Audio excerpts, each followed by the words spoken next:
Thank you.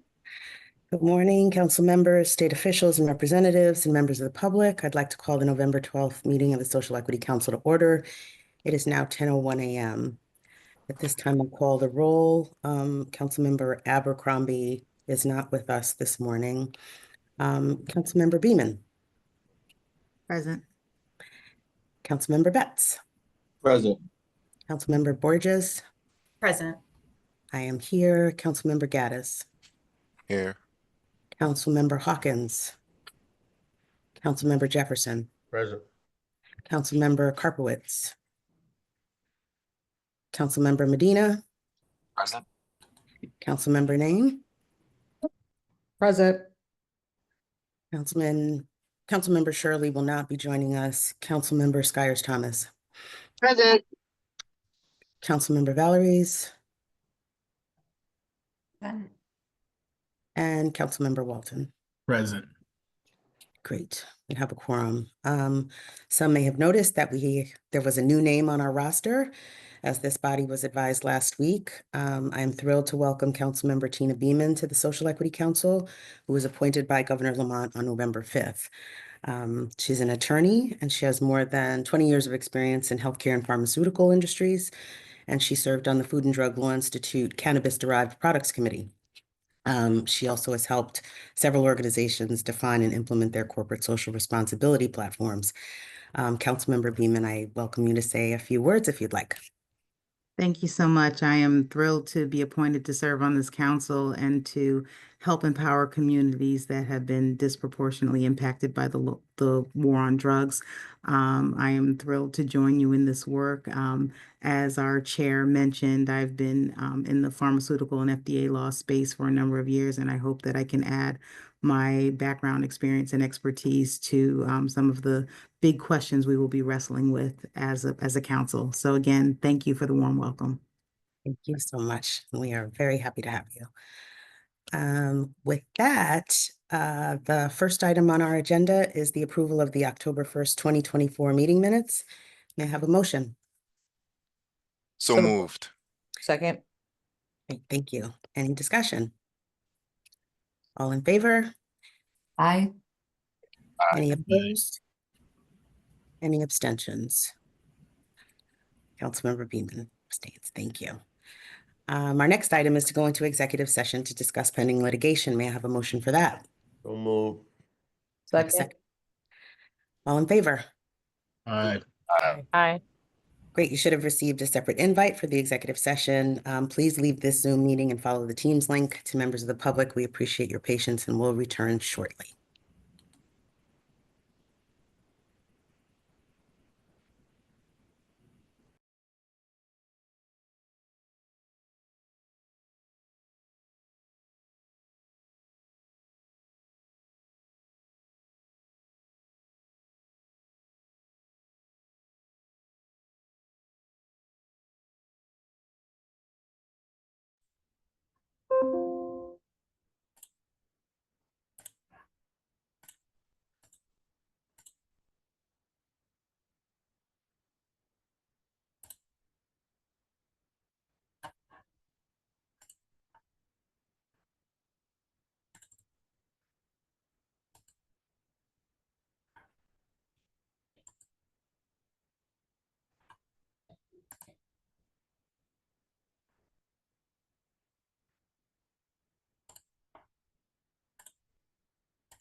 Okay.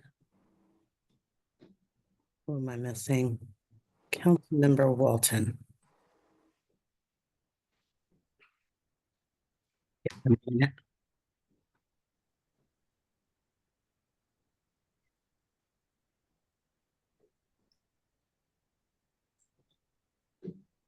Can we restart?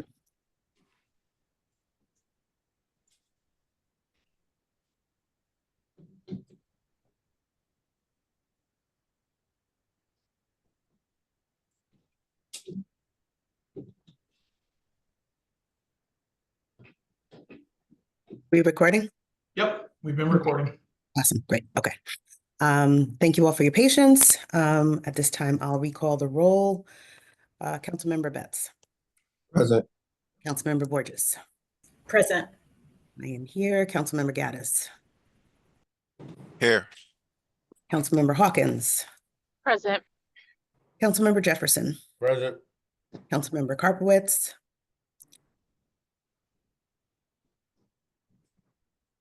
Councilmember Medina. Oh, sorry, Councilmember Beaman, Present. Councilmember Name, Present. Councilmember Skyers Thomas, Present. Councilmember Valories, Present. Councilmember Walton. Great, we have a quorum. Next agenda item is a vote on equity joint venture application ACRE 0015696 for Butter Holding 5 LLC. This would be a vote to approve. May I have a motion? So moved. Second.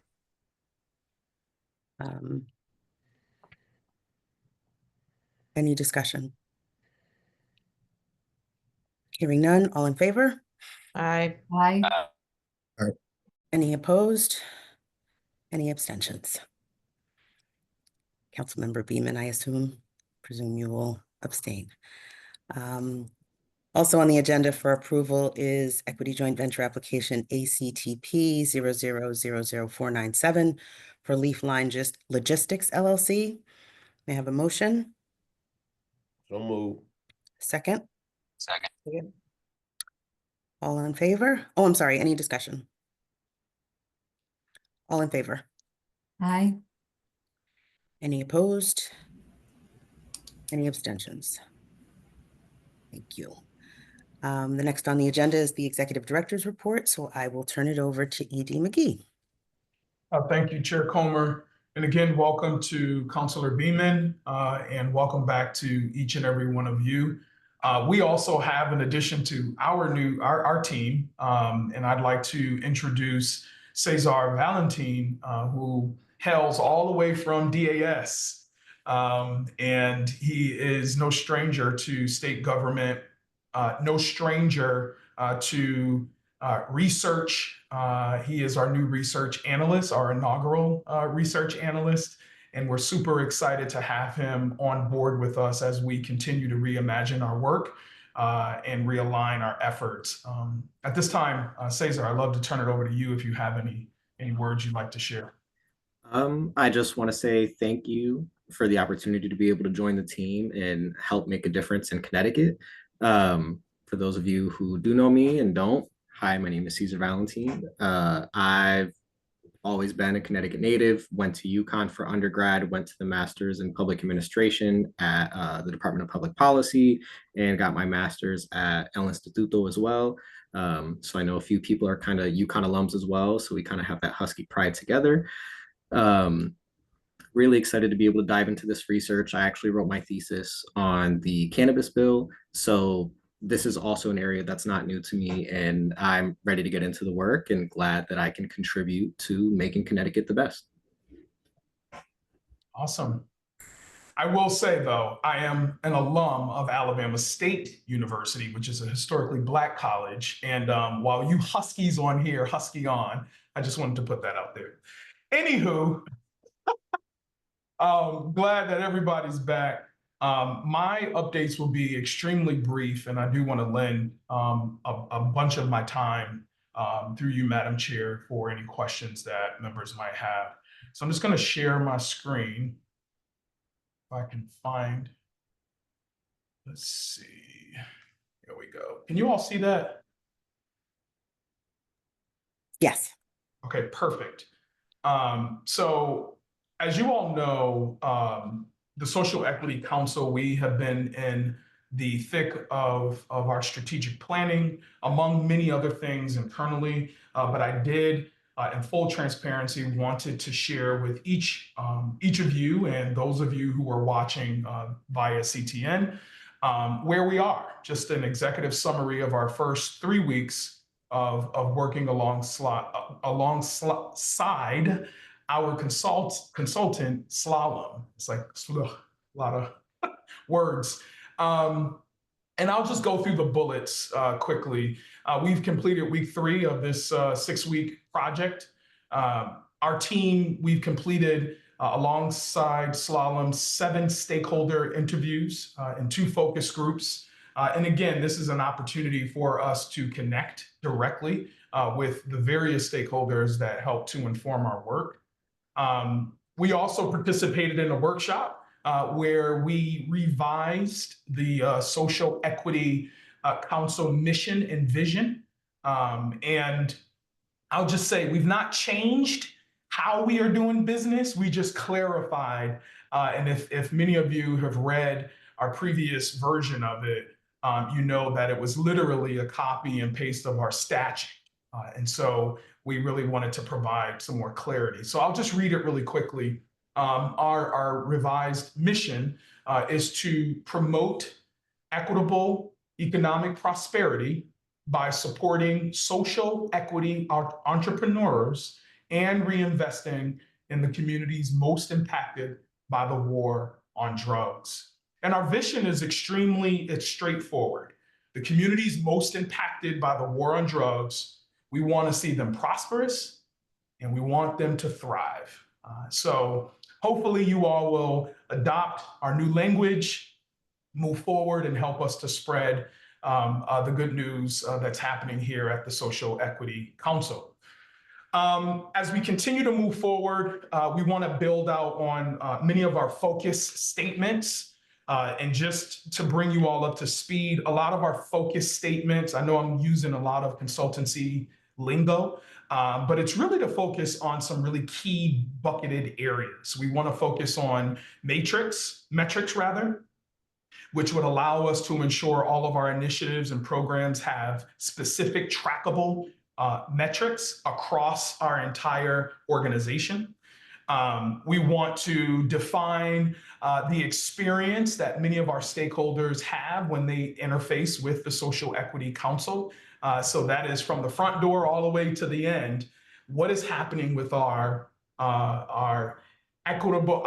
social equity entrepreneurs? I want to switch the language a little bit, so y'all bear with me. And how to support them through our programs. That is our loan program. You all know we have our workforce development program, our accelerator program, and we really want to get smart on that with hopes of really supporting many of our social equity entrepreneurs. And then we want to focus heavily on our community, which is another focus statement. Align on priority DIAs and highest impact focus areas, right? We know the war on drugs had impact throughout this entire state, but there are DIAs who have been impacted a little bit more than others throughout the state. And we want to align our priority DIAs. And then our council, which is another key critical area. We want to align the role of the council and also SEC so that we're working collaboratively over the next 3.5 years. And then lastly, we want to focus a bit more on our staff and making sure that the infrastructure, we have the appropriate staff helping us to support the work that we're doing. So all that to say, we still have a tremendous amount of work to do, but I will take a moment to thank my team. You all are absolutely phenomenal, stepping up and really reimagining the work that we're doing here. And one of the things that I share with our team is that while we have adopted customer service over the years, I really want us to reposition ourselves to be even more customer friendly, but being even more of support to our social equity entrepreneurs as we introduce them to this industry. Our next steps, we will conduct a second workshop where many of our initiatives will be built out, and we will prioritize many of them. There will be additional recommendations, initiatives, dependencies. All of that will be presented there and fully informed, or rather formed into our 3-year strategic plan. Slalom will then provide us with an executive project readout, which will be presented to all of us and all of our stakeholders. And this is just the last of it, what we've completed, and a lot of our deliverables that are in progress. So I will drop the screen here and open for any questions, but that is my report for today. Questions? I also too want to just acknowledge Councilmember Hawkins and Councilmember Karpowitz for That's sort of right. steering this this effort through the Strategic Planning Committee, and also huge thanks to everyone who was able to attend us for the workshopping session. I see no hands, so I'm going to assume there are no questions. So with that, many thanks, Executive Director McGee.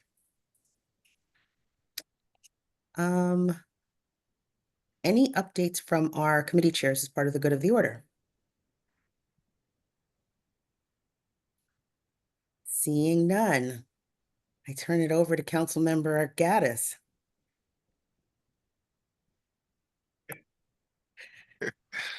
Why you- I think Councilman Oh, I'm Walton. sorry, Councilmember Yes. Walton. I do have a question. So, are there any updates in terms of what the revenue is from the monthly or quarterly, or revenue from social equity, from recreational cannabis? From the adult use. Yeah, Jennifer Stevens, would you happen to have that on hand? And Jennifer Stevens, she's our staff accountant. If she does not have that on hand, we can provide that to the entire council. That's a great question. Thank you. Sorry, I have laryngitis. I don't have it on hand right now.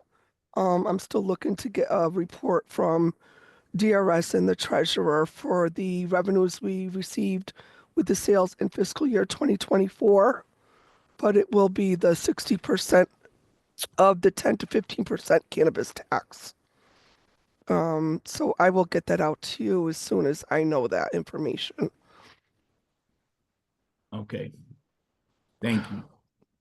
Welcome.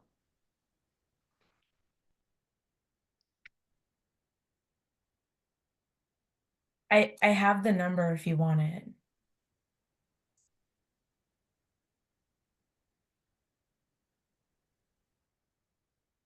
Oh, okay. Sorry. Let me just open that screen back up. I'm just gonna put it in the chat because I'm not good at saying numbers here, but I believe it's 17. Hold on. 17,989,385 of adult use products. That's up to August. But that's not our sum total, correct? Right. So, No, yeah, no, Yeah, but just okay. the I have number they those shared numbers. up to August. okay, so we'll Yeah. wait for final numbers from Jennifer. Thank you. Yeah, I know how much sales we did. Altogether, 184 million. Let's hold off until we have the final numbers. I don't want to get the public all confused and we get all these questions about y'all got more money than Right. we really have. We don't. So we'll wait. We'll send out a report for all of the counselors to have. And Counselor Walton, I appreciate that question. Councilman Medina.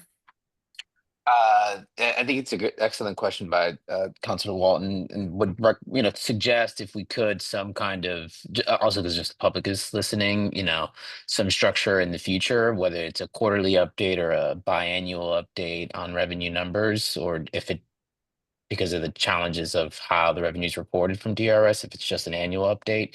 Either way, as long as we have some kind of internal policy, it just might be a good thing to point to in terms of how we keep ourselves up to speed on potential incoming revenue that can be distributed out.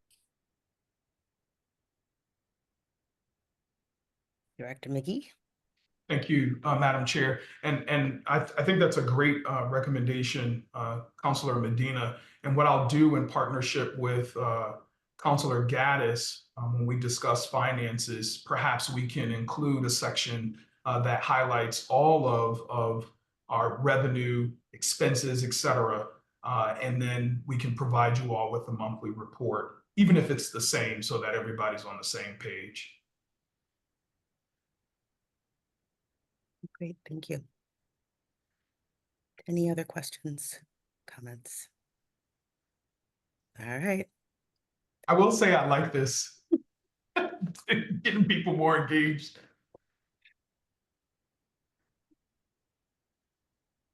Hearing none. I'm looking at you. Are you refusing to play your traditional role? Madam Chairwoman, I move to adjourn. Thank you. May I have a second? Second.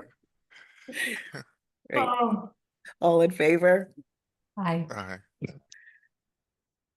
I assume there's no one opposed. And with that, everyone have a lovely day. Thank you so much. Thank you, everyone. All right, everyone.